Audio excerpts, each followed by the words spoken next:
Hello, and welcome back to Rise and Crime. In today's episode, we are going to be discussing the heartbreaking murder of Army Specialist Vanessa Guillen and the subsequent investigation into the many issues of the United States' third-largest Army base, Fort Hood. Fort Hood is a United States Army post located near Guillen, Texas. It is named after Confederate General John Bell Hood. Currently, Fort Hood has nearly 65,000 soldiers and family members. In 2020, 39 soldiers died or went missing at Fort Hood. One of those soldiers was 20-year-old Vanessa Guillen, and her case brought national attention to the base and the sexual harassment culture in the military. Vanessa was born September 30, 1999, in Ben Taub Hospital in Houston, Texas, to her parents Rogelio and Gloria Guillen, immigrants from the Zacatecas state in Mexico. She was one of 6 children. Her mother described how she had always had an interest in the military since childhood when she used to play with her brother's toy pistol. Vanessa was described as very athletic. She lifted weights, played soccer, and ran on the track and cross-country teams.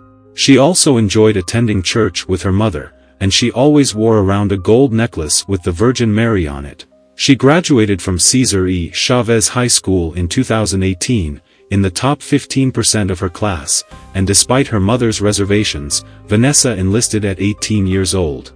She attended her first Army training in June of 2018. Vanessa got engaged to Juan Cruz in March of 2020, and she would make the 3-hour drive back to Houston every weekend to see Cruz and her family. The last time that Cruz saw his fiancée was April 19, 2020, 3 days before she would go missing.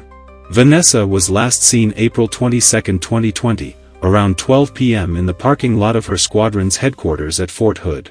A witness told investigators that she had left the arms room where she had been working and went to the arms room controlled by Army Specialist Aaron Robinson. This witness said that she had gone to this arms room to confirm serial numbers for weapons and equipment.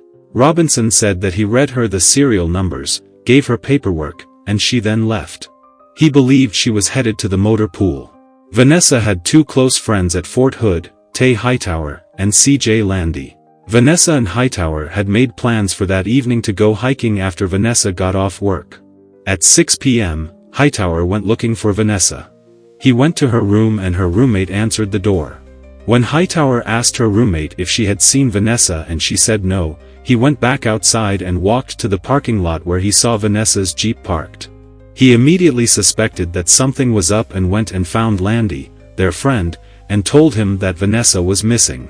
Landy grabbed his keys and the two went out searching around the base.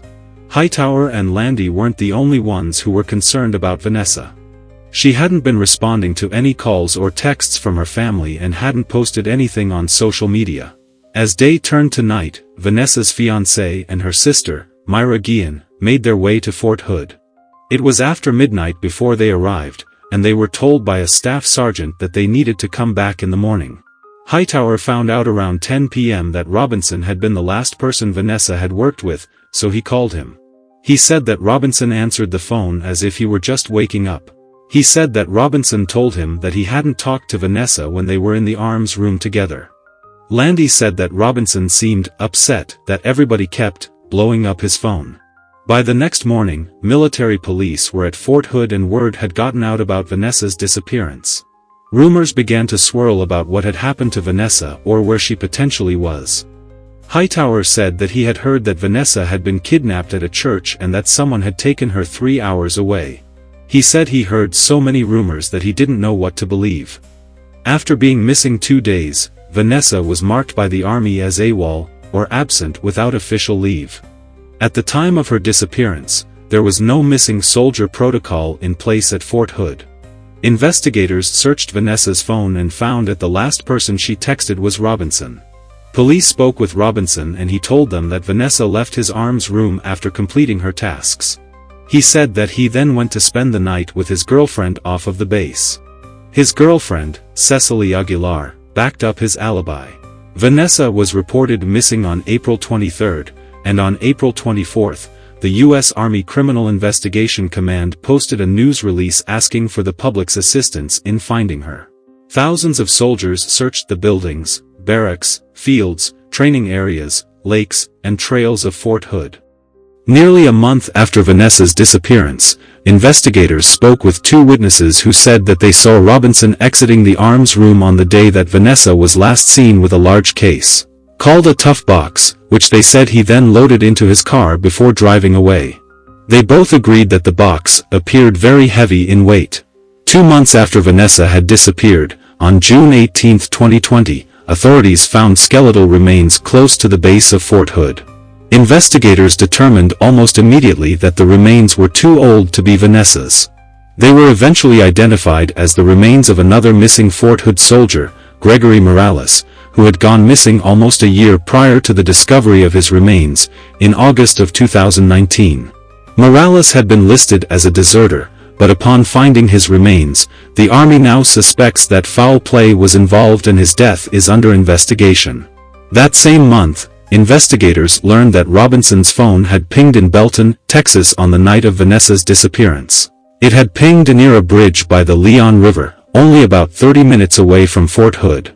Investigators went to this location and found a burn pile, which included a tough box that hadn't burned completely.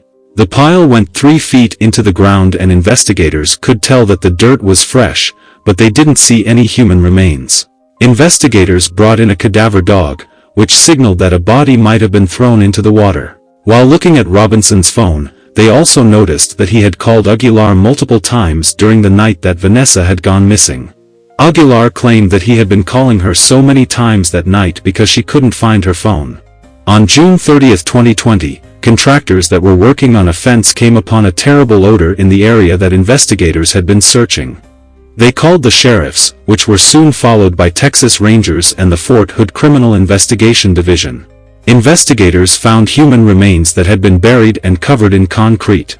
The remains had been pretty successfully obscured, but there was a lock of hair that was left sticking out. The remains were found in 3 separate, shallow graves, each of them filled with concrete. That night, Army investigators questioned Aguilar again, and they said that she admitted that Robinson had told her that he killed Vanessa and that he had shown her the remains in the tough box. He also told her that he had killed Vanessa in the arms room that day, April 22, 2020. She also let investigators know that she had helped Robinson dismember the body and dug 3 separate graves. She said that they came back 2 days later to cover them with concrete. Investigators kept Robinson under watch in a conference room for hours, but they didn't tell him why.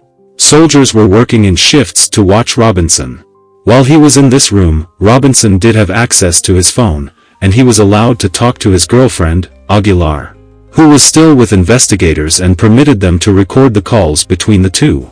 In these calls, Robinson never denied doing anything to Vanessa. He even texted Aguilar links to news articles about Vanessa's remains being discovered.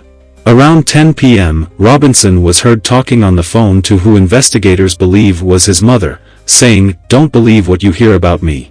He then raced out of the room. A guard chased about Robinson, but he was able to get into a car and leave the base before he could be caught. Aguilar helped authorities pinpoint Robinson's location so that he could be arrested, and 2 hours later police converged on Robinson in the middle of a street. Robinson, however, pulled out a gun and shot himself dead. On July 14, 2020, Aguilar was indicted by a grand jury at the U.S. District Court in Waco, Texas, on charges relating to tampering with documents or proceedings, including the body of Vanessa. She has pleaded not guilty on all counts. Vanessa's death also caused the public to call for an investigator into Fort Hood. On July 10, 2020, Ryan D. McCarthy, the Secretary of the Army, ordered an investigation into Fort Hood's command culture after a year of violent deaths, suicides, and complaints of sexual harassment. Vanessa had previously told her close friends and family that she was being sexually harassed, but that she was too scared to speak out on it due to fear of retaliation. McCarthy put together an independent review panel, including investigators, lawyers, and retired FBI agents, to take a look at the command climate at Fort Hood. The committee found that there were major flaws with the sexual harassment and assault response prevention program at the base. that there were fundamental issues with Fort Hood Criminal Investigation Command field office activities, and that there was a command climate that was permissive of sexual harassment and sexual assault. On April 30, 2021, the Army announced that it had found that Vanessa had been sexually harassed by a superior, but that superior had not been Robinson. They also said that leadership failed to take appropriate action in this case. They have not released the name of the individual who sexually harassed Vanessa Guillen for the matter of privacy, and because they say that it is part of the investigation and the process. They did say, however, that that individual, along with 20 others, are in the process of being held accountable.